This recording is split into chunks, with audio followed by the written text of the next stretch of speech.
So I got a request to review the creature from the Black Lagoon films, not just the first one, but the entire trilogy. And before we start, I should probably tell you guys that this is really a blind spot for me. I don't know much about these old monster movies.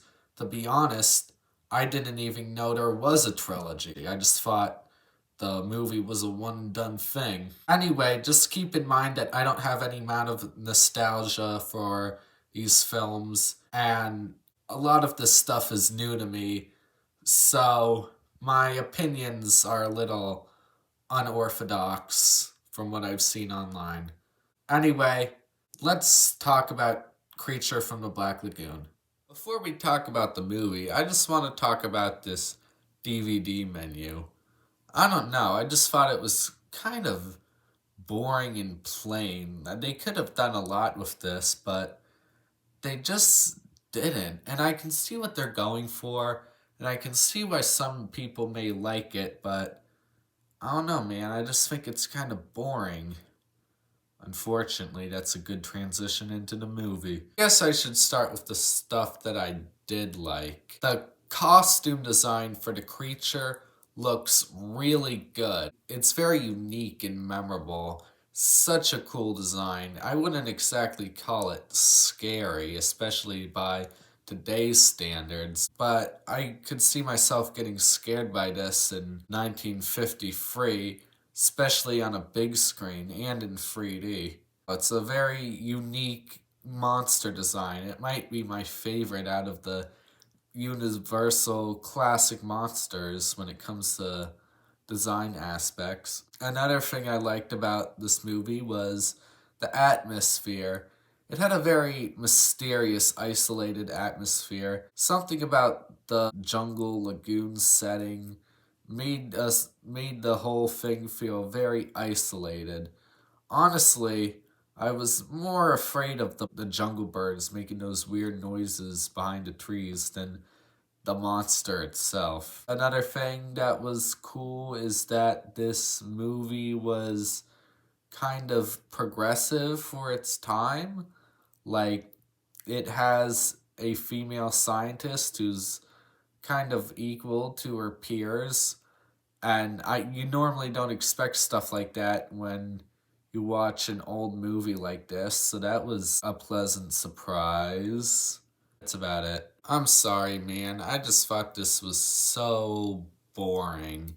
It's not scary for one, but that's not that big of a deal. These Universal monster movies normally don't hold up when it comes to actual scares. I mean, it's an 80-year-old movie, it's a guy in a rubber suit. They were working with what they had, and I understand that. But the story just wasn't engaging. All the monster stuff is basically monster shows up, he swims around the ship, sometimes he'll kill someone, sometimes the humans get away, and then it happens again. I don't know, man. It's so repetitive, and they never do anything to spice it up. Like, I don't really care about this creature. He's just uninteresting. Kind of bumbles around like a dummy. You know, I was watching some stuff about the movie after I saw it, and I heard all these things about how the creature from the Black Lagoon is a great creature because he's so tragic and misunderstood, and it's like Beauty and the Beast, except it doesn't work out, and like he loves the lady, and like, did we watch the same movie? I did not get that at all. There was not a single moment in this film where I thought, oh yeah, this guy is sympathetic or complicated. To me, he was just the bad guy. He was just the fish man killing the people because why not? Care what about the gill man in this was sympathetic? I generally do not understand. And apparently he had like a hidden romance in this, which I also did not pick up on. Yeah, he was trying to kill the girl, but he was trying to do that for everybody. So, what about it was romantic? Was it that scene where they swam together and he like almost grabbed her but couldn't? Because I just interpreted that as, a predator eyeing its prey. I didn't see that as a love thing at all. No, I just think the thought process that the creature is some sympathetic anti-hero in this film is so strange, and I honestly don't understand it at all. Whatever, right? I mean, that's just the one guy. How does the human crew hold up? Even worse. All these characters are so uninteresting in one note. They each have one singular personality trait. There's the scientist who's calm about things. There's the scientist who's wants to hunt the creature. There's the woman who is smart. There's the captain. His whole thing is that he has an accent. There might be other characters. I don't remember. They were probably killed by the creature, and I just don't remember them. Probably just killed for the kill count. Nothing in this movie was interesting. And another thing I really didn't like was the music. The whole movie is mostly just, the jungle noises. But then, whenever the creature from the Black Lagoon shows up, they go, ba ba bum! Ba ba bum! And, maybe that's fine, the first time, but they do it every single time without fail. They will, it not just, enters the scene either. It's every time they edit to a shot of the creature, even if it's in the same scene, they will replay that sound effect over and over and over. Ba-ba-bum, ba-ba-bum, ba-ba-bum. Can you think of anything else? It's getting really annoying. It doesn't sound good. It just sounds like you're repeating the same three notes over and over again. It's ridiculous. Yeah, another thing I didn't like was that it just kind of ends, they just shoot the creature and then, movie's over. No real falling action or resolution. Just climax and immediate the end. Yeah, I'm sorry. I can totally see why people like it, but for me personally, I'm gonna have to give Creature from the Black Lagoon a 4 out of 10. I was not expecting to like Revenge of the Creature at all. I mean, I didn't like Creature from the Black Lagoon, so why would I like the sequel that no one remembers? But you know what? Revenge of the Creature is actually pretty good. So, at the beginning of this movie, I was rolling my eyes. I was expecting this to be even worse than the first one. Oh boy, we have new scientists trying to hunt the creature at the Black Lagoon. I can't wait for this already whatever movie to be rehashed with somehow even less memorable characters. Oh boy, I guess we're just gonna watch as they try to capture the creature, continue to fail as the creature continues to pick them off. And they they actually got him. Okay. From here, the movie took a complete left turn.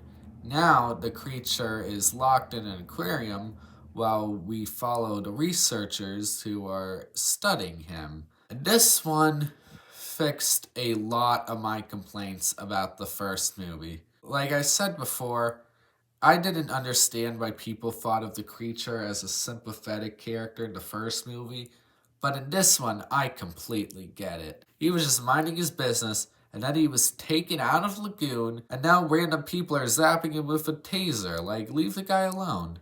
Another thing that they did that helped the creature a lot, which I honestly wasn't expecting ever, it wasn't even an expectation of mine for these older movies, is that it was actually kind of scary, like an actual threat.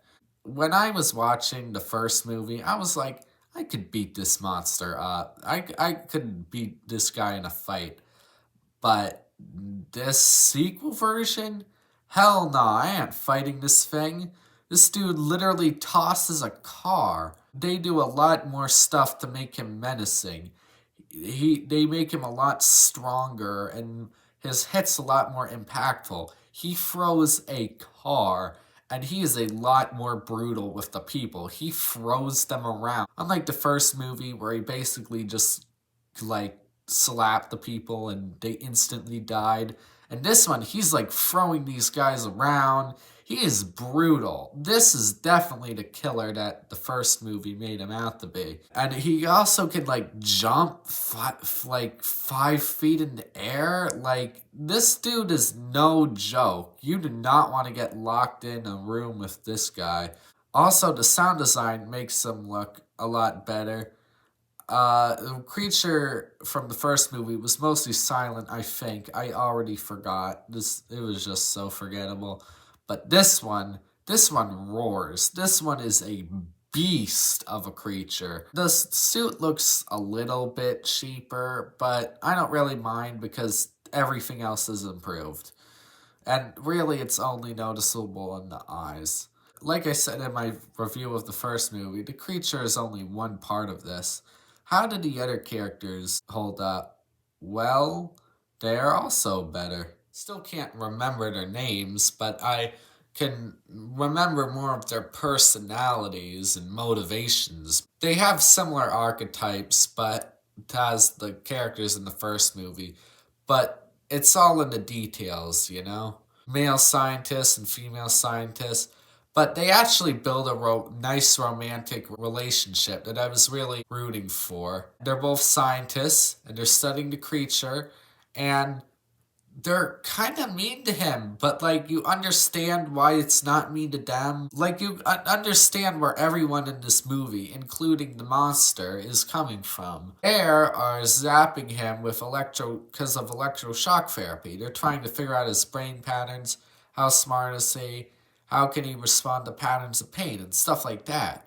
But to the monster, these guys are just going in this cage and zapping him for no reason. So you can really sympathize with everyone in this film. Anyway, of course, the monster escapes, as you think he will, and there was this scene where they were like, well, the monster is gone, he's probably heading back to the Amazon, and then they showed him going back to the land at this tropical looking place, and I was like, okay, if that's how the movie ends, that's actually a nice, like, bittersweet note for the movie to end. That would be nice. But, no, it keeps on going. It turns out that he wasn't at the Amazon. He was at this, Florida place. This, like, motel. It is called Revenge of the Creature, and, man, he is gonna get his revenge. He spends the rest of the movie chasing this couple. I don't even know how he finds these guys. Like, how did he know that she was going to be at the motel unless he can understand English? That makes him even scarier. Now, we got a fish monster that's in the public and could easily kill you, but we also got a monster that can hold a grudge and somehow has the skills to track people. This did suffer with a similar problem to the first film, where it just kind of ends immediately after the climax. There's no falling action or resolution. It just kind of climaxed, then it's over. But I enjoyed it a lot more this time, so I'm willing to let it slide. Yeah, Revenge of the Creature. Pretty good. I'm impressed. Let's see if the third movie in the trilogy can keep it up. But for now, I give Revenge of the Creature a 7 out of 10. The creature walks the creature walks the creature the creature walks among the creature the creature walks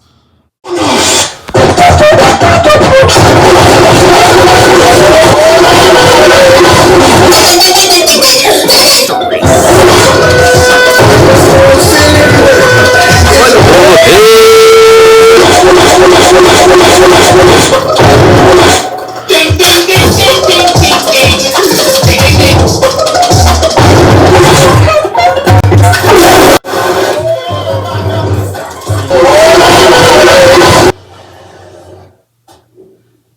Anyway, The Creature Walks Among Us is not only the last film in the Creature from the Black Lagoon trilogy, but also the last film in the entire Universal Classic Monsters franchise.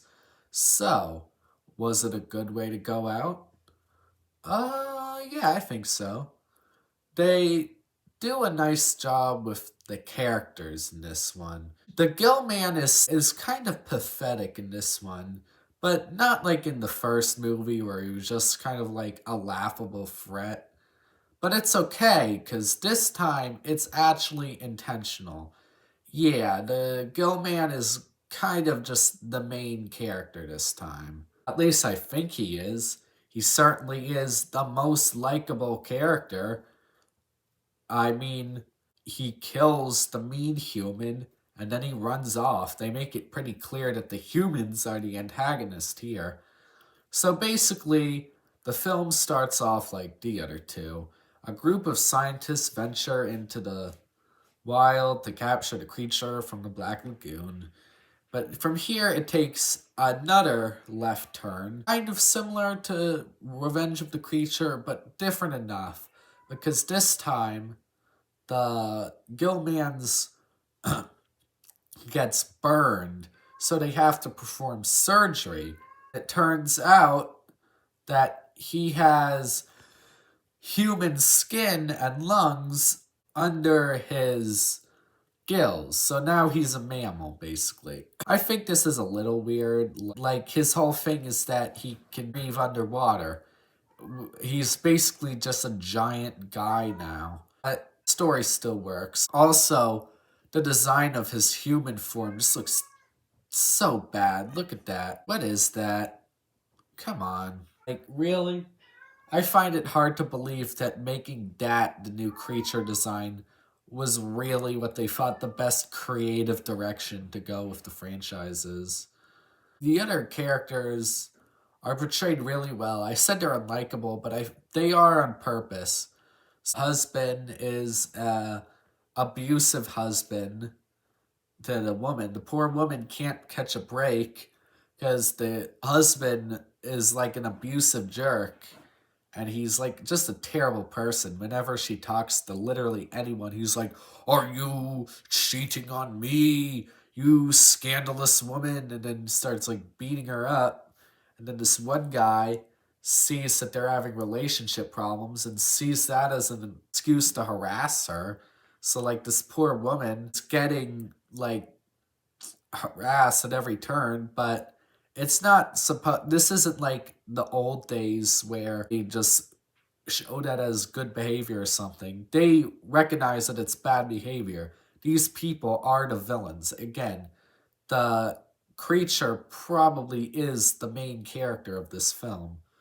You really feel for the creature, and it clearly shows that they're bad, and the creature is good. He just wants to be left alone, and he wants justice for something bad that the guy does later in the film. And yeah, they die. The creature just kind of walks off. He just wants to mind his own business, kind of like Frankenstein in the original film. He just kind of the guys in self defense, and then he just kind of walks off into the waves. It's very bittersweet, just a slow walk off into the waves.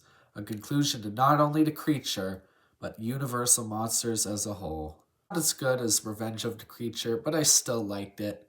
I'm gonna give Revenge of the Creature a 7 out of 10.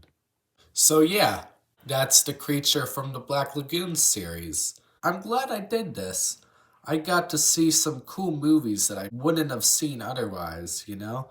I'm not really that knowledgeable about the Universal monsters or really horror in general. So I was kind of stepping out of my comfort zone. But I enjoyed these movies a lot, especially Revenge of the Creature. Well, the legacy of the creature from the Black Lagoon may be a little mixed. I'd overall say that it was pretty good, and I can see why the creature from the Black Lagoon, the character, not the movie, is considered a fan favorite. I certainly have a newfound appreciation for the creature as a whole.